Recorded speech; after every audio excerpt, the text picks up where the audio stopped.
Hello everyone, welcome back to your own channel English with Mamta Kesari. तो friends, सबसे पहले आप सभी को गणतंत्र दिवस की हार्दिक बधाइयाँ और उम्मीद है आप सबकी प्रिपरेशन जो है अच्छे ढंग से चल रही होगी।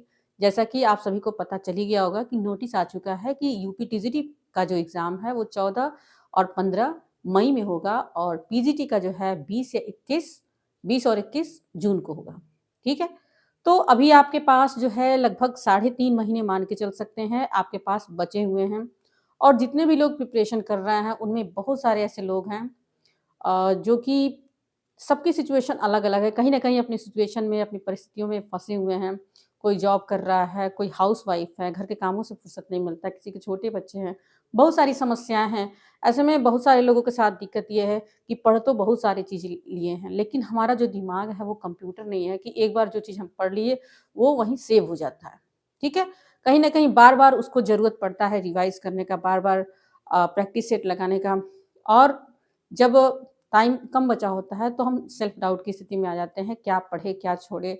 ढेर सारी चिंताएँ हमें घेर लेती हैं, बहुत सारी चीज़ें लेकर हम तनाव में चले जाते हैं। तो एक कमेंट आया था, तो कुछ इन्हीं बातों पे आज के वीडियो में हम बात करेंगे। एक कमेंट आया था कि मैम खुद को कैसे एग्ज़ाम तक हम मोटिवेटेड रखें? ऐसा हम क्या करें कि एग्ज़ाम तक हम अपने आप को पूरी तरह से मोटिवेटेड रखें और हमारा जो रफ़्तार है पढ़ाई का वो बिल्कुल अच्छे ढंग से, बिल्कुल रफ़्तार के साथ चलती रहे। तो कुछ इन्हीं बातों पे आज के वीडियो में बात करेंगे। यदि चैनल पे नया है तो चैनल को सब्सक्राइब कर लीजिएगा और एक फ़ेसबुक पेज भी है मेरा जिसमें मुझे गाने का शौक है तो थोड़ा बहुत गाने मैं पोस्ट किया करती हूँ। उसका लिंक मैं जो है कमेंट बॉक्स में डाल दूँगी, आप वहाँ से जाके चेक कर सकते हैं। तो चलिए आगे बढ़ते हैं। तो बात कर लेते हैं कि खुद को एग्ज़ाम तक मोटिवेटेड कैसे रखें? तो अभी कुछ दिन पहले एक न्यूज़ आया था, आपने सुना ही होगा कि केंद्र सरकार ने 8वां वेतन आयोग जो है उसकी मंजूरी दे दी है और जल्द ही राज्य सरकार भी उसे लागू कर देगा और ये सही खबर है। तो अब सोच सकते हैं आप कितना बड़ा मोटिवेशन आप सभी के लिए है। अगर मोटिवेशन की बात करें तो 8वां वेतन आयोग आपके समय में होने जा रहा है जब आप नियुक्ति पाने जा रहे हैं, आप एग्ज़ाम देने वाले हैं। तो जितने भी लोग जो 60 या 70,000 के करीब में सैलरी पा रहे थे, आप मान के चल सकते हैं 8वां वेतन आयोग लागू होने के बाद 1 लाख उनकी सैलरी पहुँच जाएगी। 1 लाख तक की सैलरी उनकी पहुँच जाएगी। उससे ऊपर भी जा सकता है, थोड़ा बहुत नीचे भी रह सकता है, लेकिन लगभग में आप मान के चल सकते हैं टीजीटी, पीजीटी के पोस्ट पे यदि आप जॉइन करते हैं, तो 8वें वेतन लगने के बाद, ठीक है, आपकी सैलरी जो है 1 लाख के करीब में पहुँच जाएगी। अब आप खुद सोचिए कितना बड़ा मोटिवेशन है कि अभी जितना भी हम जो चाहें, जो कुछ भी पढ़े हैं, 3 महीना यदि अपने आप को खपा देते हैं, तो कितनी बड़ी उपलब्धि हम हासिल करने जा रहे हैं। अब इससे बड़ा मोटिवेशन क्या हो सकता है? आप सोच सकते हैं कि जहाँ 10,000 15,000 की नौकरी के लिए कितने धक्के खाने पड़ रहे हैं, मेहनत ज़्यादा कराया जा रहा है, सैलरी कम है, हमें सैटिस्फैक्शन भी नहीं मिल रहा है। तो हम वही मेहनत जो है साढ़े 3 महीने अगर कर दें, क्या होगा, नहीं होगा उसके बारे में आपको नहीं सोचना है, परिणाम चाहे जो भी हो। हमें अपना बेस्ट करना है, हमें अपना 100% देना है कि बाद में हमें पछतावा ना रहे कि हमारे पास टाइम था लेकिन हमने नेगेटिविटी में हम फँस गए और हम पूरा-पूरा अपना क्षमता नहीं लगा पाए। ठीक है? और ये चीज़ दिमाग में निकाल लीजिएगा कि हम कम्फर्ट ज़ोन में रहेंगे, हम क्या ज़रूरत है मेहनत करने की, मेहनत तो आपको वैसे भी करना पड़ेगा। ठीक है? किसी व्यक्ति ने कहा भी है कि यदि हम खुद डिसीज़न नहीं लेते हैं अपनी लाइफ़ में, तो हमारे लिए डिसीज़न ले लिए जाते हैं। इसका मतलब बहुत गहराई से समझिएगा कि यदि हम अपनी लाइफ़ में बहुत सारे मौके मिलते हैं, जब हमें अपने ज़िंदगी को बेहतर बनाने के लिए कुछ डिसीज़न लेना पड़ता है और हम वहाँ नहीं ले पाते हैं डिसीज़न, लेकिन ऐसा नहीं है, कहीं न कहीं वो डिसीज़न जब हम नहीं लेते हैं, तो ले लिए जाते हैं। अगर आज हम मेहनत नहीं कर रहे हैं, तो ऐसा नहीं है कि मेहनत करना ही नहीं पड़ेगा, तब भी हमें मेहनत तो करना ही पड़ेगा। लेकिन हमारा जो ड्रीम जॉब है वो हमारा नहीं होगा। पूरी ज़िंदगी या तो हम 3 महीना, साढ़े 3 महीना जो हमारे पास है उसमें पूरी क्षमता लगा दें, ठीक है? कम से कम उम्मीद तो रहेगा कि हम जो चाहते हैं वो हम प्राप्त कर सकते हैं। अगर नहीं करते हैं मेहनत तो आजीवन हमें मेहनत तो करना ही पड़ेगा। ऐसा नहीं है कि हम मेहनत से भाग सकते हैं। तो जब मेहनत करना ही है पूरा जीवन, तो क्यों ना उस मेहनत को ऐसे कामों में लगा दें कि हम अपना ड्रीम जॉब जो हमारा है उसे पा सकें, एक आराम की नौकरी पा सकें। ठीक है? हम अपने परिवार का जो सपना है उसे साकार कर सकें। अब सोच सकते हैं कि जब भी आपका मोटिवेशन डाउन हो तुरंत यही आप इस बारे में सोचिएगा कि हम 1 लाख की सैलरी पाने जा रहे हैं, अगर हम इस जॉब को जॉइन कर लेते हैं। सोचिए कितना बड़ा मोटिवेशन है। ठीक है? और हम ह्यूमन नेचर ये होता है कि हमारे पास 100 अच्छाई है, 100 चीज़ें अच्छी हैं, उस पे हमारा ध्यान नहीं जाता है, एक कमी है, उस पे हमारा ध्यान जाता है। सबको लगता है कि हमारी परिस्थितियाँ ऐसी हैं कि हम नहीं पढ़ पा रहे हैं, हमारे साथ दिक्कत है, हमारे साथ समस्याएँ हैं, ठीक है? तो उन 100 चीज़ों के बारे में आप खोजिए, उन 100 चीज़ों पे ध्यान दीजिए, जो कि आपका मोटिवेशन बढ़ा सकती हैं, जिससे जो आपकी कमज़ोरी नहीं बल्कि जो आपकी मजबूती है, ठीक है? जिसकी वजह से आपका सिलेक्शन हो सकता है। उन 100 कारणों पे विचार कीजिए जिसकी वजह से आपका सिलेक्शन हो सकता है, ना कि उन कारणों पे विचार कीजिए जिसकी वजह से नहीं हो सकता है। अक्सर हम यही गलती करते हैं कि दूसरे भी कमी गिनाते रहते हैं कि तुम बाहर नहीं जा रहे हो तैयारी करने इसलिए नहीं हो पा रहा है, तुम जॉब करते हो तुम्हारे पास टाइम नहीं मिल रहा है इसलिए नहीं हो पा रहा है, तुम हाउसवाइफ हो, घर के काम देखोगी या फिर पढ़ाई करोगी, ठीक है? बहुत सारी चीज़ें हो सकती हैं। बहुत लोग ये भी कहते हैं कि बहुत सारे लोग ऐसे हैं जो कई सालों से तैयारी कर रहे हैं, अपने विषय में पारंगत है, धुरंधर है। तो हम अपने आप को कम आँकते हैं, हमेशा ये सोचते हैं क्या हम उन धुरंधरों की श्रेणी में आ सकते हैं या नहीं आ सकते। जैसे ही हम सेल्फ डाउट करना शुरू करते हैं, वैसे ही आप मान के चल सकते हैं बहुत पीछे हम चले जाते हैं अपने लक्ष्य से। तो आपको अपना गिनती भी उसी में करना है कि हम उन धुरंधरों से कहीं पीछे नहीं हैं, हम भी उसी में शामिल हैं क्योंकि हम भी कई सालों से पढ़ रहे हैं और ऐसा नहीं है कोई चीज़ बाहर से आ जाएगा। हम चाहे दुनिया जो भी कहे, हमें क्या करना है बस अपना सिलेबस पकड़ना है, ठीक है?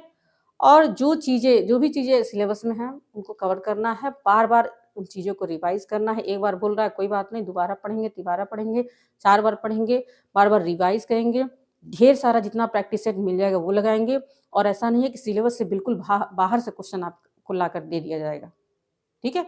एक आध क्वेश्चन हर एग्ज़ाम में होता है, 1 क्वेश्चन, 2 क्वेश्चन जो कहीं अ, अदर जगह से आ जाता है, जो कि सिलेबस में नहीं होता है या कहीं और से पूछ दिया जाता है। लेकिन ऐसा नहीं है कि सारे क्वेश्चन ही आपको सिलेबस से बाहर से पूछ दिए जाएँगे। यदि आप ईमानदारी से पढ़े हैं, तो बहुत ही अच्छा आपका पेपर होगा। और एक और समस्या मैं देखती हूँ बहुत सारे जो इस एज में तैयारी कर रहे हैं, जो अक्सर टीजीटी, पीजीटी के जो एस्पायरेंट होते हैं, अक्सर 25 से लेकर के 35 के बीच में होते हैं। उससे ऊपर भी लोग हैं जो अभी भी तैयारी कर रहे हैं।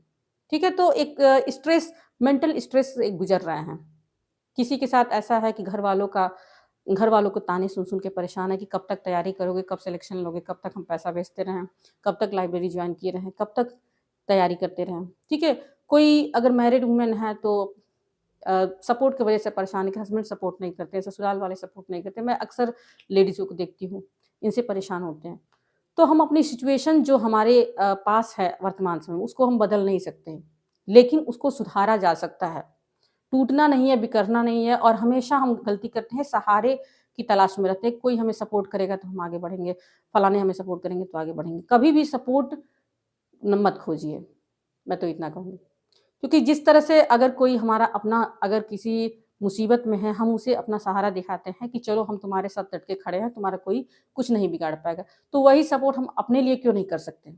हम क्यों हमेशा अपनी अगर हमारा सपना बड़ा है, अगर हमने सोचा है उसे करने के लिए, तो हमारी ज़िम्मेदारी खुद बनती है अपने प्रति। तो हम अपने आप से वादा करेंगे, कोई बात नहीं, कोई नहीं मेरे साथ खड़ा है, कोई बात नहीं, हम खुद के साथ खड़े हैं। अपने आप को विश्वास दिलाइए, अपने आप को ये कहिए बार-बार कि कोई बात नहीं, दुनिया भले ही तुम्हारा साथ छोड़ दे, लेकिन हम तुम्हारे साथ खड़े हैं। और ये सबसे मजबूत सपोर्ट है। जिस दिन आपको ये विश्वास आ गया कि हम अपने बलबूते सब कुछ कर सकते हैं, उस दिन आपको सफल होने से कोई नहीं रोक सकता। ठीक है? तो कम्फर्ट ज़ोन से बाहर निकलिए और एक चीज़ आपने सुना होगा कि ईश्वर भी उन्हीं की मदद करते हैं जो अपनी मदद स्वयं करते हैं। यदि हम हारे हुए हैं, टूटे हुए हैं, चारों तरफ से नेगेटिविटी दिखाई दे रही है, कोई हमारी मदद करने वाला नहीं है, कोई हमें सपोर्ट नहीं कर रहा है, सब चारों तरफ अंधकार ही अंधकार दिखाई दे रहा है। लेकिन अगर हम अपने लिए खड़े हैं कि नहीं हम उठ जाएँगे, कितना भी गिर रहे हैं, 100 बार गिर रहे हैं, 100 बार उठेंगे लेकिन हमें बैठना नहीं है, हमें चलना है, अपने लक्ष्य को प्राप्त करना है। तो ईश्वर भी उन्हीं की मदद करते हैं जो अपनी मदद स्वयं करते हैं। यदि हम 1 कदम चलेंगे तो ईश्वर हमें 4 कदम आगे बढ़ा देंगे। ठीक है? तो आपके पास अभी साढ़े 3 महीने बचे हुए हैं, सबसे बड़ा मोटिवेशन है आप सभी के लिए। बहुत सारे लोग पूछते हैं कि कहाँ कितने घंटे हमें पढ़ना चाहिए? तो मेरा मानना है 5 घंटे तो आप चाहे कितने भी बिज़ी हो, 5 घंटे तो आप बिल्कुल निकाल सकते हैं। होना, ना होना, क्या होगा, कैसा पेपर आएगा, कैसा नहीं आएगा, कब रिज़ल्ट आएगा, कब जॉइनिंग आएगी होगी, इन सब चीज़ों की चिंता आप छोड़ दीजिए। जो होना होगा, होगा। हमें अपना सिलेबस पकड़ना है, ठीक है? जो 3-4 बुक्स आपके सब्जेक्ट के ऑथेंटिक हैं उन्हें पढ़िए। और बहुत सारे लोग ये सोचते हैं कि बस यूट्यूब वीडियो देखने से हो जाएगा, बस प्रैक्टिस सेट लगा लेंगे हो जाएगा। कितना भी आप यूट्यूब वीडियोज़ देख लीजिए, प्रैक्टिस सेट लगा लीजिए या फिर आप कोई कोचिंग मटेरियल ले लीजिए, लेकिन किताब तो आपको पढ़ना ही पड़ेगा। तो जो भी आपके सब्जेक्ट का ऑथेंटिक बुक है, अगर अभी भी कुछ नहीं पढ़े हैं, फिर भी अगर अभी से भी लग जाएँ, ढेर सारा प्रैक्टिस सेट सॉल्व कर लें, तो कहीं न कहीं उम्मीद है कि सिलेक्शन हो जाता है। और ये इस भ्रम में मत रहिएगा कि बहुत सारे लोग हैं जो पहले से तैयारी कर रहे हैं, उनका होता है, ठीक है? तो जो बहुत टैलेंटेड हैं, उनका कहीं न कहीं वो आज तक बैठे नहीं हैं, कहीं न कहीं वो सेलेक्ट हो चुके हैं। कोई केवीएस में, कोई एनवीएस में, कोई कहीं न कहीं बहुत सारी वैकेंसी आई हैं, कोई बिहार टीचर में हो गया है, ठीक है? तो अपने आप को कभी कम नहीं आँकना है। और एक सबसे बड़ा मोटिवेशन 8वाँ वेतन आयोग, जब भी आपका मोटिवेशन डाउन हो, उसके बारे में सोच सकते हैं कि 1 लाख की सैलरी पाने जा रहे हैं, सोच सकते हैं कितनी बड़ी उपलब्धि है अपने परिवार के लिए, ठीक है?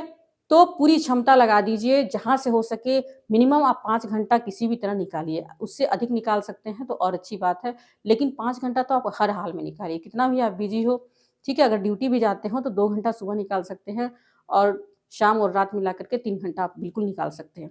बस मन में एक दृढ़ इरादा होना चाहिए कि हम पूरी ज़िंदगी मेहनत करने से अच्छा है कि जो साढ़े 3 महीने हमारे पास बचे हुए हैं, उसमें पूरा-पूरा मेहनत हम कर लें। और जो भी फालतू का डिस्कशन है, इधर-उधर की बातें हैं, न्यूज़ है, अब आपको कुछ नहीं देखना है, बस अपना एक लक्ष्य निर्धारित कर लीजिए और कभी भी अपने आप को कम नहीं आँकना है। आपको उन सफल लोगों में अपनी गिनती करना है, उसको सफल होता हुआ देखिए, महसूस कीजिए। लॉ ऑफ अट्रैक्शन की बात मैं हमेशा करती हूँ, जब हम महसूस करेंगे कि हम सफल हो चुके हैं, उतना बड़ा अमाउंट, उतना बड़ा सैलरी हम उठा रहे हैं, हमारे घर वाले खुश हैं, तो कहीं न कहीं जो यूनिवर्स है, उसी ओर हमारे जो प्रयास है, वो भी कर देती है और हम बिल्कुल उसे अचीव भी कर लेते हैं। तो उम्मीद है आज का वीडियो अच्छा लगा होगा। यदि कोई भी क्वेरी हो आपकी तो आप कमेंट के माध्यम से बता सकते हैं। तो फिर मिलते हैं नेक्स्ट वीडियो में, तब तक के लिए थैंक्स फॉर वॉचिंग।